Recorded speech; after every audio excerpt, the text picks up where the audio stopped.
मुजफ्फरनगर में आरडीएफ के नाम पर कचरा जलाए जाने के विरोध में महिलाओं ने प्रेस वार्ता कर उद्योगपतियों को खुली चेतावनी दी। महिलाओं का आरोप है कि गीला कचरा जलाने से प्रदूषण बढ़ रहा है और लोगों के स्वास्थ्य पर बुरा असर पड़ रहा है। महिलाओं ने बताया कि एक सप्ताह पूर्व जिला अधिकारी उमेश मिश्रा को ज्ञापन सौंपा गया था, लेकिन अब तक कोई कार्रवाई नहीं हुई। प्रशासन की चुप्पी से नाराज दर्जनों महिलाओं ने करीम कॉम्प्लेक्स चर्च मार्केट स्थित संयुक्त पत्रकार महासभा कार्यालय में प्रेस वार्ता कर कहा कि यदि कचरा जलाना बंद नहीं हुआ तो बड़ा आंदोलन किया जाएगा। उन्होंने गांव-गांव जाकर लोगों को जागरूक करने और प्रदूषण के खिलाफ निर्णायक लड़ाई लड़ने का ऐलान किया। प्रेस वार्ता में सोनिया सैनी, सुनीता मलिक, रूपा चौधरी, शाहीन खान, गीता कश्यप, रेनू चौधरी सहित कई महिलाएं मौजूद रहीं। बताइए सर, हमने जो सोमवार को ज्ञापन दिया था डीएम साहब को, उस पर कोई कार्रवाई नहीं हुई, क्योंकि कोई कार्रवाई ये करेंगे भी नहीं, क्योंकि सब लोग मिले हुए हैं, कोई कार्रवाई करने को तैयार नहीं है। नहीं तो ऐसा नहीं है कि प्रशासन ये कूड़ा कचरा हमारे जो मुजफ्फरनगर में आ रहा है इसे रोक सके, वो रोकना ही नहीं चाहते, क्योंकि जब प्रशासन इतने बड़े बड़े अपराध को पकड़ सकता है तो ये तो छोटा मतलब ये क्या ट्रक नहीं पकड़ सकता, तो ये पकड़ना नहीं चाह रहे। तो अब हमारा मानना यह है कि ये अगर कूड़ा कचरा हमारे मुजफ्फरनगर भी एनसीआर में आता है, तो अगर ये एनसीआर में जब दिल्ली नहीं जल सकता तो मुजफ्फरनगर क्यों जल रहा है? मुजफ्फरनगर नहीं जलना चाहिए। और इसके लिए हम ये करेंगे कि ये नहीं सुनेंगे तो अब हमारा आगे का निर्णय ये है कि हम गांव-गांव जाएंगे, लोगों को जागरूक करेंगे। उसके लिए हम रोज हर गांव में जाएंगे और पैदल यात्रा करेंगे, तख्ती लेके घूमेंगे, हम पूरी जागरूकता जागृत करेंगे। तो यानी आप जो जिसे फैक्ट्री वाले आरडीएफ कह रहे, हाँ जी। और आम भाषा में लोग इसे जो गांव देहात के लोग हैं उसको कचरा बोल रहे हैं, तो आप इसका पूरा विरोध करते हैं? बिल्कुल विरोध करते हैं जी। कचरा है क्योंकि ये आम जनता की जिंदगी का सवाल है। हम ये नहीं कह रहे जो मजदूरी वहाँ कर रहे हैं वो सही है, लेकिन इसको फैक्ट्री भी चलनी चाहिए, लेकिन कायदे कानून से चलनी चाहिए, ना कि कचरे से। वो अपने पैसे बचा रहे हैं, क्यों? पैसे नहीं बचाने ना उनको, क्योंकि उनको तो 12 लाख में ये कचरा जला देते हैं, करोड़ों को बचा रहे हैं वो। तो क्यों बचा रहे हैं? वो लोगों की जनता से की जानों से खेल रहे हैं, वो हम नहीं होने देंगे। मैडम, द्रौपदी कहते हैं कि जो हमारे यहाँ बॉयलर लगे हुए हैं वे नई तकनीक के बॉयलर हैं, उनमें जो जलाते हैं ईंधन वो केवल आरडीएफ जलता है।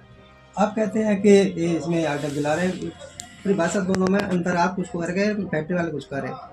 तो फैक्ट्री वालों तो इसलिए कहेंगे ना क्योंकि वो गलत काम कर रहे हैं, उनको तो पैसा बच रहा है। वो कैसे, वो तो अपनी बात को हमेशा सच मानेंगे ना। क्यों पकड़े रहे हैं, क्यों ट्रक पकड़े जा रहे हैं, आप बताइए ना। वो ट्रक कहाँ आ रहे हैं और कहाँ जा रहे हैं शहर में?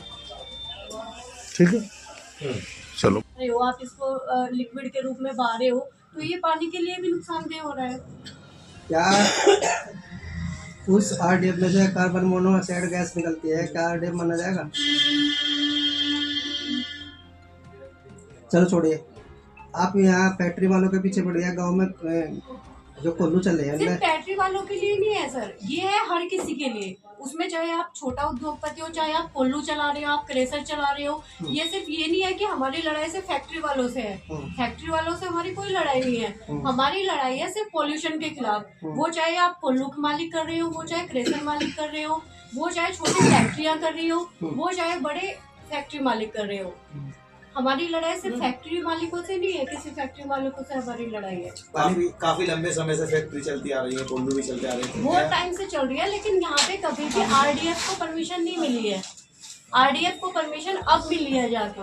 तो आपका कहना है कि परमिशन जो है ये प्रशासन द्वारा दी है? हाँ, बिल्कुल दी जा रही है।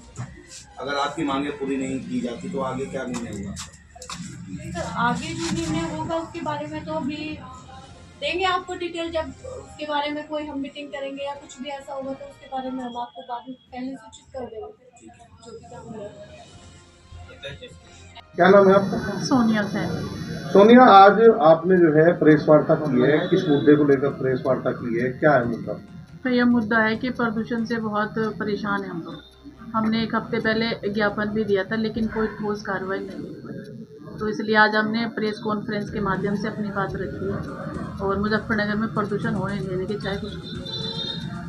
कैसे प्रदूषण हो रहा है, क्या है? भैया, वायु दूषित है, पानी दूषित है और सांसें अटक गई हैं। जो बच्चा गर्भ में है वो पैदा होने से पहले ही मरने के कगार पे आ गया है। किसानों की फसलें बिल्कुल ख़त्म हो गई है, ज़मीन से उर्वरक बिल्कुल ख़त्म है। तो क्या करेंगे हम लोग? इससे तो एक जो है जहर दे दो और मुजफ्फरनगर में उद्योग लगाने शुरू कर दो बस। तो क्या मतलब किस वजह से हो रहा है? प्रदूषण भैया, की वजह ये- क्या है फैलने की? प्रदूषण की वजह ये है कि कचरे को आरडीएफ का नाम दिया जाता है, और वो कचरा भी कचरा नहीं है जिसमें मर्द जानवर भी हमारे यहाँ आके जल रहे हो, तो उससे हवा कैसी निकलेगी? आप वहाँ जाए कि नाले में पानी चल रहा है, उस पानी के पास आप 2 मिनट नहीं खड़े हो सकते, इतनी बदबू है उसमें। तो महिलाएं आगे आई हैं, प्रेस वार्ता करनी पड़ी है, क्या फिर मजबूर हो गई महिलाएं। अभी देख रही थी कि पुरुष निकले, कुछ किसान भाई बाहर आए, उन्होंने अपनी पंचायतें करी और आश्वासन दिया था यहाँ की उन्होंने डीएम साहब ने, लेकिन कोई ठोस कार्रवाई नहीं है। जू कतु आरडीएफआर के नाम पे कचरा के ट्रक भरे आ रहे और कई टन इकट्ठा होके इन्होंने फैक्ट्रियों में इकट्ठा कर लिया और वो जल रहा जू कतु। अभी आपने कहा कि गांव-गांव जाएंगे, जागरूकता अभियान चलाएंगे, किस तरह का जागरूकता अभियान होगा? हम गांव के अंदर पहुंचेंगे और छोटी छोटी गोष्ठी करके उनको ये समझाएंगे कि हमें दमे की बीमारी क्यों है, कैंसर की बीमारी क्यों है, तब उनकी समझ में आएगा, तब वो बाहर निकलेंगे। और वो बहुत परेशान है, उन्हें सिर्फ एक गाइड्स की जरूरत है। तो अगला कदम यानी कि बड़े आंदोलन का है महिलाओं का? जी, एक जन सैलाब के द्वारा एक आंदोलन, सिर्फ महिला आंदोलन होगा, और उससे उद्योगपतियों को चेतावनी है कि वो पता नहीं क्या कर लेंगे। ये महिला हैं, ये रोटी भी बनाती हैं, ये घर भी संभालती हैं और जिम्मेदारी भी संभालती हैं, तो लेकिन ये आंदोलन की जिम्मेदारी को कहाँ ले जाए, इसका कोई वो नहीं होगा। और अगर ये आंदोलन मुजफ्फरनगर में होता है तो इसकी जिम्मेदारी यहाँ के प्रशासन की, शासन की होगी। या तो वो इसे कचरे को बंद करवा दें, नहीं तो ये महिला है भैया, ये क्या कर सकती है मैं भी नहीं जानती। मैम, मुजफ्फरनगर प्रदूषण बोर्ड ने आरडीएफ जलाने का लाइसेंस दिया है, तो मना कर रहे हैं, क्यों कर रहे हैं? वो उन्होंने आरडीएफ का दिया है जी, कचरे का नहीं दिया। और जब उसको मानक के तहत है, वो मानक में अगर जलाते हैं तो अब धुआं क्यों निकलता है, वो काला ही धुआं क्यों आ रहा है, व्हाइट धुआं क्यों नहीं होता? आगे कदम क्या रहेगा? एक जन सैलाब आंदोलन, और आरडीएफ बिल्कुल नहीं जलने देने के, बिल्कुल चाहे कुछ हो जाइए जी, चाहे जाके फैक्ट्रियों की जो सड़कें हैं ना उन पे बैठना पड़े, लेकिन ये प्रदूषण नहीं फैलने देंगे।